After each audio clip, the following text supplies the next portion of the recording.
सात समुद्र की मसी करूं, लेखनी करूं बन राय, धरती का कागज करूं गुरु गुण। आपको खिला नहीं सकते जो आपका जीवन को हानि कर दे, डॉक्टर ऐसा अनजान नहीं होता। इसका कारण ये है कि जैसे कोठी बंगले आपको दे भी देगा भगवान, तो आप परमात्मा से कोसों दूर होगे। और फिर क्या बताते हैं, सर्व सोने की लंका थी वो रावण से रणधीरम, एक पलक में राज विराजीव जम के पड़े जंजीरम। सारी सोने की लंका बख्श दी थी उसको, सारा लंका सोने की बनाए बैठा था। और उस समय तो कई हजार, 20 30 हजार वर्ष की उम्र होती थी। तो उसने त्याग को सोचना कोई बड़ी बात नहीं थी, कभी ना मरूं, 30-40 हजार वर्ष जीऊंगा, क्योंकि सतयुग में लाख वर्ष की आयु होती है और त्रेता में भी सटाट के अंदर 40, 50, 30 और लास्ट में कम हो जाती है। तो रावण के मन में ये खरपतवार पैदा हो जाना, क्या भी नहीं मरूंगा, ठाठ तो कोठी बना ली, दो कोई मंजिल की अटारियाँ बना रखी हैं। जैसे आजकल ये 20-20, 30-30 मंजिल के बनाते हैं मकान, वो तो 100 मंजिल के बनाए बैठा था, 200 के, इतना कुबद्दी था। और सारे सोने के, ईंट और गारा सोने की, लिपाई सोने की। और उसने भी ये सोच रखा था भी नहीं मरूं, ऐसा बक्कल उतरा, सह परिवार नष्ट हो गया। तो कहने का भाव ये है, परमात्मा कहते हैं कि क्या मांगो कुछ थिर न रहाई, ये देखत नैन चला जग जाई, 1 लख पूत 1.25 लाख नाती, उस रावण के दीवान बाती। परमात्मा कहते क्या मांगो, हमें बताते हैं कि क्या मांगोगे। रावण जितने धनी भी नहीं हो सकते, और ऐसे शक्तिशाली सिद्धि युक्त भी तुम नहीं हो सकते। और उसकी क्या दुर्गति हुई, और क्या मांगना चाहिए परमात्मा से। भक्ति दान गुरु दीजियो, देवन के देवाओ, जन्म पाया भूलू नहीं, करहूं पद सेवा हो। और फिर क्या मांगे, साईं इतना दीजियो, जा मैं कुटुंब समाए, हम भी भूखे न रहे, अतिथि न भूख हो जाए। इससे अधिक मांगने की आवश्यकता नहीं भगवान से। अब परमात्मा ने सारा पता है कि इस बच्चे को क्या आवश्यकता है और कौन सा वस्तु देना अनिवार्य है, और कौन सी वस्तु ये मांग रहा है, इसके लिए ये फायदेमंद है कि नहीं। जैसे डॉक्टर के ऑपरेशन यानी उपचार के अंदर रोगी ने अपनी नहीं चलानी चाहिए, डॉक्टर की ही चले, जब डॉक्टर होगा तो सही वो। और डॉक्टर के उपचार के अंदर बीच में कोई टांग अड़ाता है अपनी कि नहीं मत ऐसे कर दो, ऐसे कर, तू वैसे करवा ले, लेकिन उसे लाभ कुछ नहीं होगा, वो रोग नहीं कटेगा। तो इस प्रकार से आप जिस दिन यहाँ आ जाते हो, आप उपचाराधीन हैं। और आपका रोग कौन सा है, जग सारा रोग यारे, जिन सतगुरु वेद न जाण्या, जग सारा रोग यारे, जग सारा रोग यारे, जिन सतगुरु वेद न जाण्या, जग सारा रोग यारे। कौन सा रोग भाई, जन्म मरण का रोग लगा है, या तृष्णा बडरी खांसी। जन्म मरण का रोग लगा है, या तृष्णा बडरी खांसी। आवागमन की डोर गले में, या पड़ी काल की फांसी, जग सारा रोग यारे, जिन सतगुरु वेद न जाण्या, जग सारा रोग यारे। भाई देखा देखी गुरु शिष्य बन गे, किया ना तत्व विचारा। देखा देखी गुरु शिष्य बन गे, किया ना तत्व विचारा। गुरु शेष दोनों के सिर पे यू काल ठोके पंजारा, जग सारा रोगियो रे। जिन सतगुरु वैद न जान्या, जग सारा रोगिया रे। भाई साचा सतगुरु कोई न पूजे, इन झूठों जगपतियासी। साचा सतगुरु कोई न पूजे, इन झूठों जगपतियासी। झूठ अंधे की बा गई अंधे ने, ये मार्ग कौन बतासी। जग सारा रोगिया रे। जिन सतगुरु वैद न जान्या, जग सारा रोगिया रे। भाई सार शब्द सर जीवन बूटी, घस घस अंग लगावे। सार शब्द सर जीवन बूटी, घस घस अंग लगावे। कहे कबीर तुम सतकर मानो, ये जन्म मरण मिट जावे। जग सारा रोगिया रे। जिन सतगुरु वैद न जान्या, जग सारा रोगिया रे। तो इसमें ये स्पष्ट कर दिया परमात्मा ने कि आपको कौन सा रोग है। क्या बताया कि जन्म मरण का रोग लगा है, और यह तृष्णा बढ़ रही, खांसी और आवागमन की। ऊपर जाओ, फिर वहाँ से अपना हिसाब करा के नीचे आओ। मनुष्य बनो, गधे बनो, कुत्ते बनो, फिर अपना टाइम पूरा करो, फिर जाओ। फिर वहाँ से नेक्स्ट आदेश हो गधा बनो, फिर जाओ। फिर आदेश बनो कुत्ता बनो, मनुष्य बनो, देवता बनो, फिर राजा बनो, फिर गधा बनो। कहते ये आवागमन की डोर गले में या काल के कर्म की फांसी आपके लगी हुई है, और इसको केवल परमात्मा पूर्ण ब्रह्म सत्य पुरुष कबीर परमेश्वर के अतिरिक्त कोई ऐसा भगवान नहीं है, देव नहीं है जो इस रोग न काट सके। तो उसको काटने के लिए परमात्मा ने एक विधि बता रखी है, और वह विधि अभी तक छुपा रखी थी, क्योंकि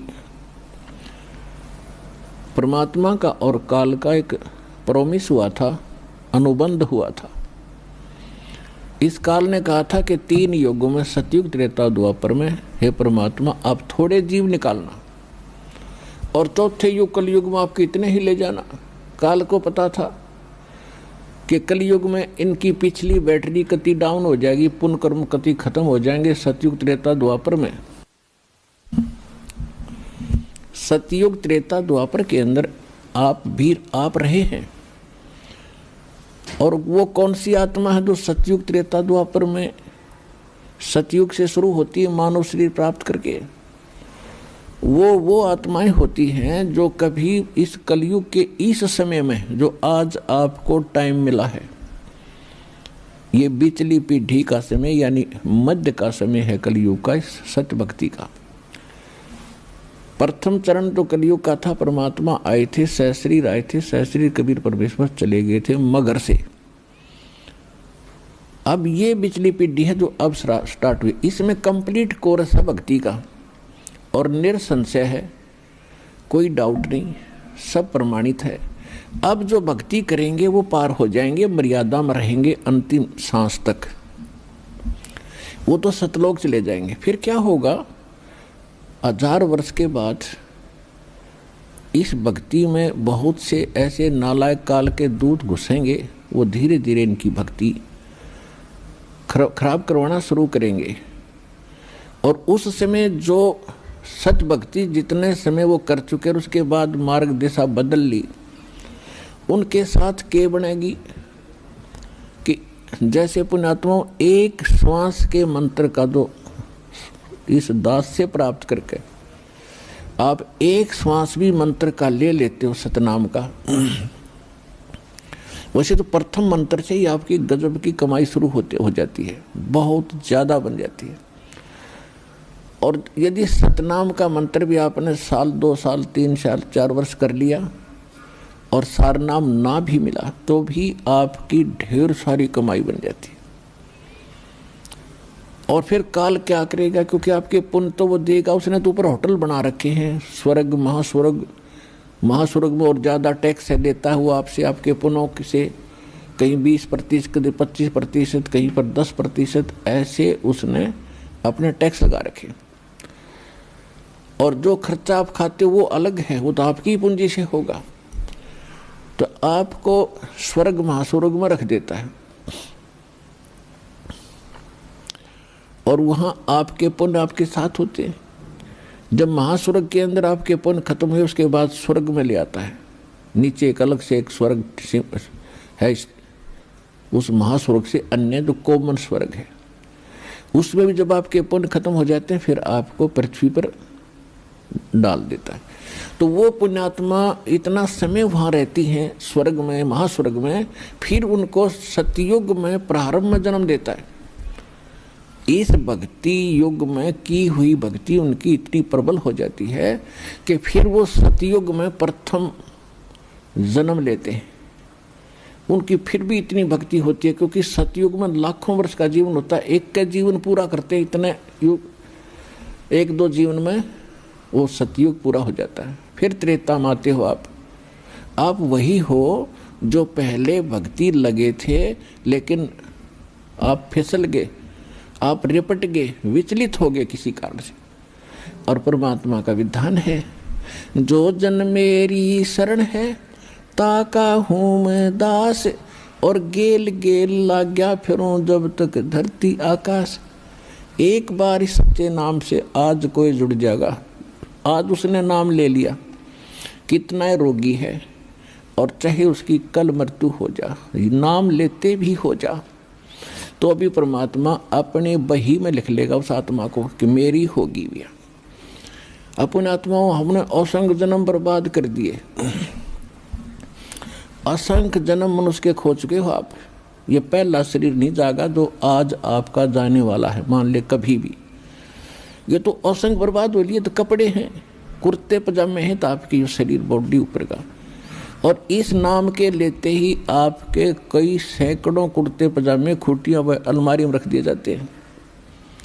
मनुष्य आज आपको नाम लेते ही और चाहे अगले पल मृत्यु हो जाती है।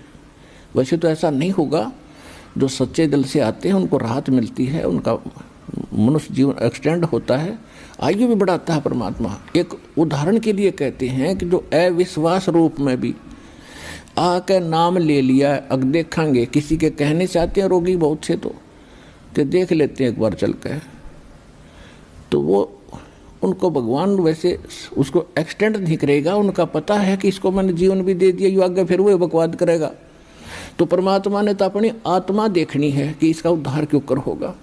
तो नाम लेते ही यदि उसकी मृत्यु भी होगी तो भी भगवान के अकाउंट में आ गया, और 10 महीना में फिर जन्म देकर उसको फिर बरवाड़ा बुला लेगा। वह शुरुआत होगी उसके जीवन की।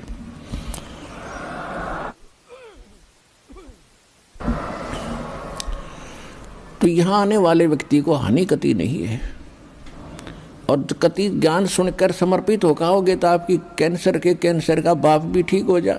भगवान किसे कहते हैं? वाह भाई वाह।